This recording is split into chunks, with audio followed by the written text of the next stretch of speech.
Berorientasi pelayanan berarti mengutamakan pelayanan publik yang cepat, transparan, bersih, dan berpihak kepada kepentingan rakyat.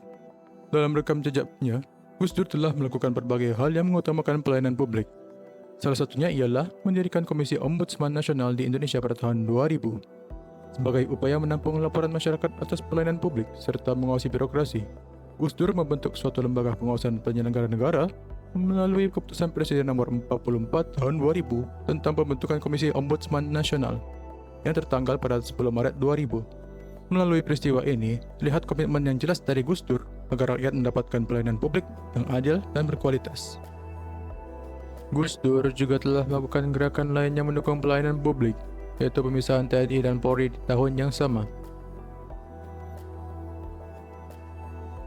Melalui TAP MPR nomor 6 Romawi tahun 2000 dan 7 Romawi tahun 2000, Gus Dur meletakkan dasar agar Kepolisian Republik Indonesia berfokus pada pelayanan, perlindungan, dan pengayoman masyarakat. Pemisahan ini dilakukan pada saat upacara tanggal 1 Juli tahun 2000. Pada saat berakhirnya kepemimpinan B.J. Habibie, maka kembali diadakan pemilihan Presiden Indonesia. Dengan kandidat pada saat itu adalah Kiai Haji Abdurrahman Wahid dan Megawati Soekarno Putri. Pada saat pemilihan presiden, suara Kiai Haji Abdurrahman Wahid menang atas Megawati Soekarno Putri, sehingga Kiai Haji Abdurrahman Wahid terpilih menjadi presiden keempat negara Republik Indonesia. Akan tetapi, kejadian ini memicu kerusuhan karena pendukung Megawati tidak senang calonnya gagal dan mulai mengamuk.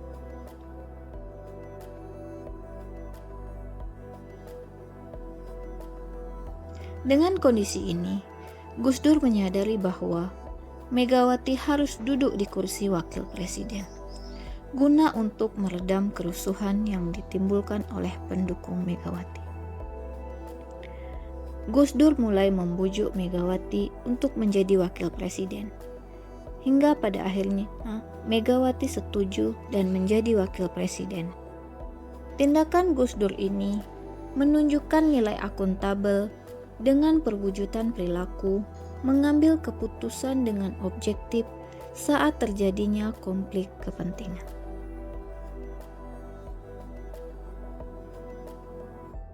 Tanggal 1 Juli tahun 2000 di Bali, Presiden Abdurrahman Wahid bersama para politisi, akademisi, dan perwakilan masyarakat sipil berkumpul dalam forum Rembuk Nasional. Dalam pidatonya, Presiden menekankan pentingnya demokratisasi yang berkeadaban, toleransi antar umat beragama, serta keterlibatan masyarakat dalam proses politik. Forum ini menjadi sarana fasilitasi yang memberi ruang kedekatan tokoh nasional dengan masyarakatnya untuk mencari solusi atas dasar persoalan pada masa tersebut. Pemerintah bersama masyarakat mewujudkan misi diskusi untuk bisa meningkatkan kapasitas kehidupan berbangsa dan bernegara selanjutnya. Hal ini selaras dengan nilai kompeten yang diwujudkan dengan bertukaran pikiran. Dalam prosesnya, Presiden mengedepankan musyawarah bersama masyarakat, dan hal ini menunjukkan bahwa Presiden mau dan mampu bertukar pikiran dengan lawan bicaranya untuk menyelesaikan tantangan ke depan yang akan terus berubah. Setiap ASN wajib menghargai perbedaan, menjaga kerukunan, serta memperkuat persatuan bangsa.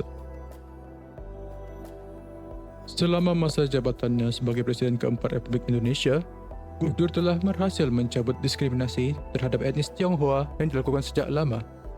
Dengan mengeluarkan keputusan Presiden nomor 6 tahun 2000, Gus Dur mencabut Inpres nomor 14 tahun 1967 tentang agama, kepercayaan, dan adat istiadat Tionghoa. Dan masyarakat Tionghoa menjadi bebas dalam mengekspresikan budaya mereka. Melalui kebijakan ini, kerukunan antara etnis serta agama lain dengan etnis dan agama Tionghoa mulai terbangun. Gus Dur juga dikenal sebagai tokoh yang membela hak-hak minoritas, baik Ahmadiyah, kelompok agama kecil, maupun komunitas adat. Demi persatuan dan kesatuan bangsa, beliau menegaskan berkali-kali bahwa Indonesia adalah rumah bersama, bukan milik suatu kaum mayoritas semata. Sikap yang diimplementasikan Gus Dur menjadi suatu gerakan aktif dalam merawat kerukunan bangsa. Abdurrahman Wahid atau biasa kita kenal Gus Dur sedang melakukan sesi ceramah pluralisme di Pondok Pesantren Al-Hikmah Melaten. Di tengah keragaman Indonesia, ia berdiri sebagai mercusuar pluralisme. Ia bukan hanya seorang pemimpin, tetapi juga teladan loyalitas, setia menjaga kemanusiaan, keadilan, dan persatuan bangsa. Loyalitas Gus Dur tampak pada komitmennya kepada setiap warga, tanpa memandang suku, agama, ataupun latar belakang. Ia percaya bahwa semua manusia dilahirkan setara. Bagi Gus Dur, toleransi bukan sekedar kata, melainkan jalan hidup yang nyata. Namun, kesetiaan saja tidak cukup. Gus Dur juga adaptif, mampu menyesuaikan diri dengan perubahan zaman tanpa kehilangan jati diri. Dengan kebijaksanaan dan humornya, ia merangkul perbedaan keyakinan dan budaya, menjadikannya kekuatan untuk memperkuat persaudaraan. Sebagai bapak pluralisme, Gus Dur meyakini bahwa keberagaman adalah ketetapan Tuhan, sesuatu yang alami dan harus dirawat. Ia memberi ruang yang sama bagi semua umat Islam, Kristen, Katolik, Hindu, Buddha, Konghucu, hingga masyarakat adat. Semua dihargai, semua diterima sebagai sahabat bangsa.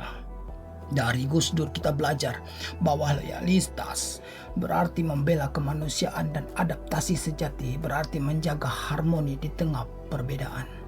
Warisan beliau mengajarkan bahwa pluralisme adalah identitas jati bangsa Indonesia. Gus Dur tidak hanya berkata, tetapi mencontohkan bahwa keragaman adalah kekuatan kita bersama.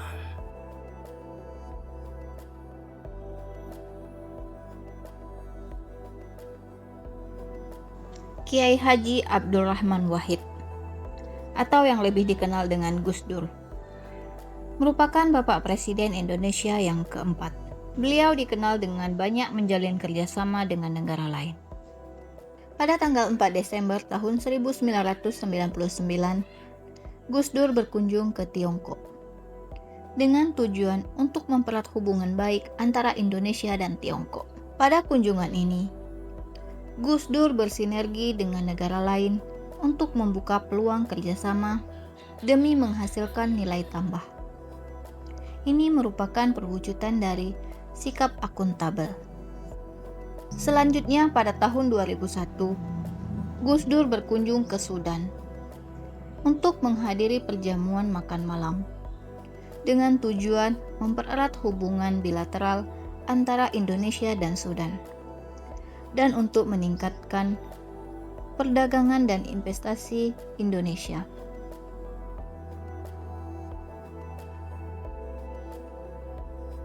Pada tanggal 30 Desember tahun 1999, Gus Dur berkunjung ke Papua, yang pada saat itu masih bernama Irian Jaya, untuk tujuan berdiskusi. Pada kunjungan ini, Gus Dur menerapkan sikap kolaboratif dengan memberi kesempatan kepada berbagai pihak untuk menyampaikan pendapat dan mendengarkan semua aspirasi masyarakat. Sehingga pada kunjungan ini didapat keputusan, yaitu Irian Jaya berganti nama menjadi Papua.